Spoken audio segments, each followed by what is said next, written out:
Hello friends, welcome to my YouTube channel dynamic HVAC. So friends, इस video में हम समझने वाले हैं कि अगर हमारे पास एक सीलिंग फैन है और एक रेगुलेटर है उसका और एक स्विच है, तो इसका कनेक्शन कैसे करेंगे। जो हमारा सीलिंग फैन होता है, सीलिंग फैन में स्विच से हम कनेक्शन तो कर देंगे, लेकिन रेगुलेटर भी है, रेगुलेटर स्पीड को कंट्रोल करने के लिए। तो इसका कनेक्शन कैसे होता है, आइए जानते हैं इस वीडियो में। तो आइए आगे बढ़ते हैं। तो सबसे पहले तो हमारा क्या है कि हमारे पास एक सीलिंग फैन है जो कि इसका कनेक्शन करने है, और एक स्विच है और एक रेगुलेटर है, फैन रेगुलेटर। ठीक है, इससे क्या होगा कि हमारा जो फ़ैन की स्पीड है वो कंट्रोल होगा। तो इसका कनेक्शन कैसे होगा, आइए देख लेते हैं। तो सबसे पहले तो इसको चलाने के लिए हमें पावर सप्लाई चाहिए। तो पावर सप्लाई आता है हमारा बाहर से, पोल से आता है हमारा फेज और न्यूट्रल। वो सीधा जाकर कनेक्ट होता है हमारा मीटर में। यहाँ से फेज आ गया और न्यूट्रल भी आ गया। तो जो हमारा पावर सप्लाई है मीटर में इनका गया, यहाँ से आउट होगा तो ये सीधा जाएगा हमारा एमसीबी में। एमसीबी में क्या है, फेज यहाँ पे मैंने कनेक्ट कर दिया और न्यूट्रल भी कनेक्ट हो गया। तो जो हमारा एमसीबी है, एमसीबी में इनपुट में पावर आ गया, यहाँ से जाएगा, आउटपुट निकलेगा तो सीधा जाएगा स्टेबलाइजर में, जो कि हमारे घरों में लगा होता है। तो यहाँ से एमसीबी के आउटपुट से हमने फेज को इसमें यहाँ पे कनेक्ट कर दिया, न्यूट्रल को भी हमने कनेक्ट कर लिया।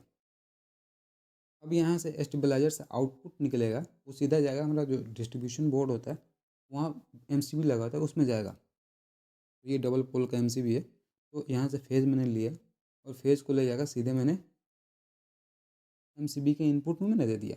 यहाँ से न्यूट्रल भी जाएगा और न्यूट्रल भी सीधा एमसीबी के इनपुट में चला जाएगा। अब करेंगे इसका कनेक्शन। तो जो हमारा एमसीबी है, यहाँ पे इनपुट मिल गया। अब यहाँ से आउटपुट लेंगे। तो यहाँ से मैंने सबसे पहले तो फेज़ को उठाया, और फेज़ को उठाने के बाद सीधे मैंने ले जाके जो स्विच है, स्विच को दे दिया। सीधे मैंने ले जाकर स्विच को दे दिया। स्विच में जो हमारा इनपुट नीचे रहता है, इसको दे दिया। ऐसा क्या है कि अगर रेगुलेटर भी यहाँ पे, तो रेगुलेटर को भी यहाँ पे सप्लाई देना है। नहीं तो अगर रेगुलेटर नहीं होता तो यहाँ से सीधे आउटपुट लेता स्विच से और सीधे ले जाकर सीलिंग फैन को दे देता और न्यूट्रल दे दिया डायरेक्ट। तो ये हमारा फ़ैन चल जाता, लेकिन स्पीड कंट्रोल नहीं होता। इसमें क्या है, स्पीड को भी कंट्रोल करना है। तो सबसे पहले क्या है, हमारा पावर सप्लाई आ गया, जो स्विच है स्विच के इनपुट में आ गया। अब स्विच के आउटपुट से हम क्या करेंगे, स्विच का आउटपुट से हम ले जाएंगे, और जो हमारा रेगुलेटर है, रेगुलेटर में दो वायर होते हैं, तो दो वायर में एक वायर में कनेक्ट कर दिया।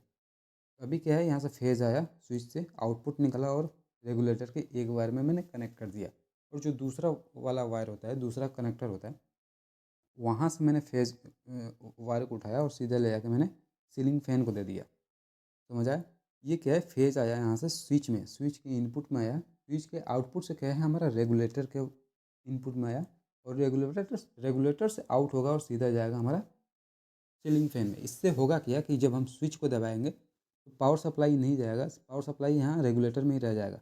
जब हम रेगुलेटर को हम बढ़ाएंगे तब पावर सप्लाई जाएगा और फैन चलेगा। और फेज़ का तो कंट्रोलिंग हो गया, लेकिन न्यूट्रल का कंट्रोलिंग नहीं हुआ। तो न्यूट्रल को हम क्या करेंगे, सीधे यहाँ से उठाएंगे एमसीबी से और सीधे ले जाकर हम सीलिंग फैन को दे देंगे। ये न्यूट्रल गया और सीलिंग फैन को दे दिया, तो फेस और न्यूट्रल दोनों मिलकर सीलिंग फैन को, और सीलिंग फैन चल जाएगा। तो जो हमारा एक स्विच और एक रेगुलेटर है, इसका कनेक्शन सीलिंग फैन के लिए इस तरह से होता है। सो फ्रेंड्स, आई होप अब आपको समझ आ गया होगा कि कैसे सीलिंग फैन का कनेक्शन होता है रेगुलेटर के साथ। सो फ्रेंड्स, अगर आपको ये वीडियो अच्छा लगा हो तो लाइक शेयर एंड सब्सक्राइब करें। Thank you for watching this video. Thank you.